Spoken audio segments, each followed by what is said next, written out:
प्रधानमंत्री जी का भी एक शुरू से संकल्प रहा है, जो खिलेगा वो खिलेगा। इस प्रोजेक्ट को और भी ज्यादा इसका स्कोप बढ़ाया गया और आज जहां हम खड़े हैं, हमारे पीछे वाराणसी का स्पोर्ट्स कॉम्प्लेक्स बनके तैयार है लगभग। यहाँ ड्रेनेज सिस्टम को हमने बहुत उस पर प्रभाव डाला है और बहुत ज्यादा जोर दिया है। प्रधानमंत्री नरेंद्र मोदी के संसदीय क्षेत्र वाराणसी में स्मार्ट सिटी के तहत एक बहुप्रतीक्षित ड्रीम प्रोजेक्ट स्पोर्ट्स स्टेडियम अब बनकर पूरी तरह तैयार हो गया है। आने वाले 20 अक्टूबर को प्रधानमंत्री नरेंद्र मोदी इसका उद्घाटन कर सकते हैं। वाराणसी का सिगरा स्टेडियम पहले से ही खेल गतिविधियों के लिए जाना जाता था, लेकिन बहुत जर्जर अवस्था में था, जिसे प्रधानमंत्री नरेंद्र मोदी ने रेनोवेट करने का फैसला किया और 400 करोड़ रुपए की लागत से इसे अब समय में तैयार करके अपने संसदीय क्षेत्र की जनता को समर्पित करने वाले हैं। सिगरा स्टेडियम जो यहाँ पे वाराणसी में एक बहुत ही प्राइम जगह पे है और एक प्रमुख गंतव्य रहा है सालों साल से। जो भी यहाँ की खेल प्रतिभाएं हैं, जो भी यहाँ के स्थानीय निवासी हैं, उनके द्वारा यहाँ पे हमेशा से ही स्पोर्ट्स रिलेटेड गतिविधियां की जा रही हैं।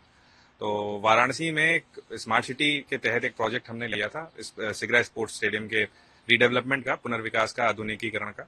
साथ में खेलो इंडिया स्कीम और गवर्नमेंट ऑफ उत्तर प्रदेश सरकार द्वारा इस प्रोजेक्ट को और भी ज्यादा इसका स्कोप बढ़ाया गया और आज जहां हम खड़े हैं, हमारे पीछे वाराणसी का स्पोर्ट्स कॉम्प्लेक्स बनके तैयार है लगभग। इसको हमने बेसिकली 3 फेज में बांटा था, फेज 1, फेज 2, फेज 3 में।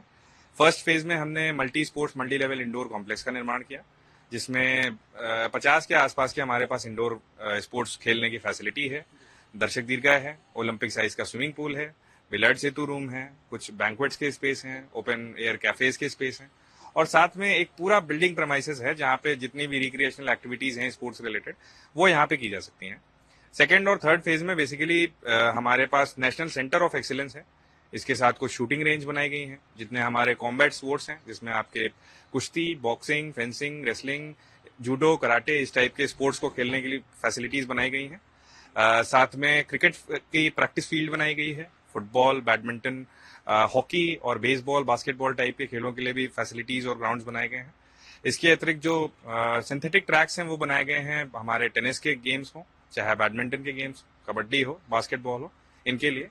और साथ में जो हमारे प्लेयर्स आ रहे हैं, जो हमारे खिलाड़ी आ रहे हैं, उनके लिए 180 की क्षमता के 90 पुरुष और 90 महिलाओं के छात्रावास या आवासीय परिसर या हॉस्टल बनाए गए हैं। और इसके साथ साथ हमारे पास जो कोचेज आ रहे हैं, जो हमारे प्लेयर्स हेतु ट्रेनर्स आ रहे हैं, उनके लिए भी आवासीय परिसर है। हॉस्टल्स में हमारे पास भी सारी सुविधा है, उसके साथ डाइनिंग एरिया भी है, मेस भी है।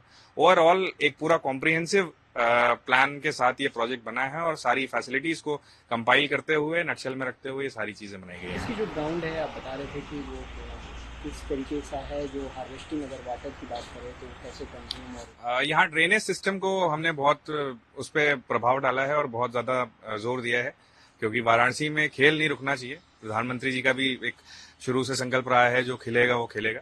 तो उसको ध्यान में रखते हुए यहाँ जो ग्राउंड है उसको हमने एक बहुत ही अच्छे ड्रेनेज सिस्टम से लैस किया है।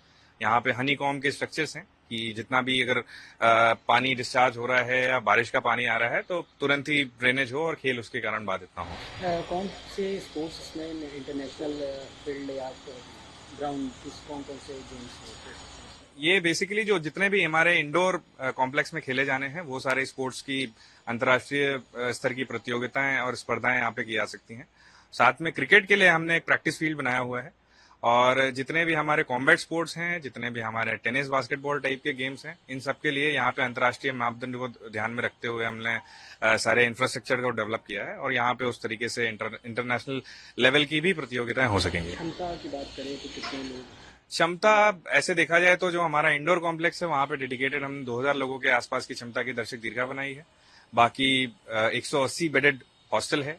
कोचेज अकोमोडेशन में लगभग 40 लोगों की रहने की व्यवस्था है।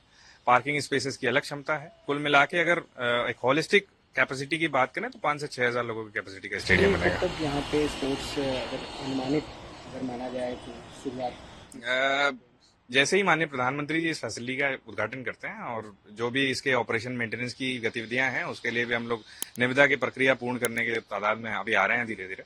तो प्रधानमंत्री जी जिस तरीके से इनका शुभारंभ करते हैं इस फैसिलिटी का, उसके बाद इसका संचालन प्रदान करेंगे।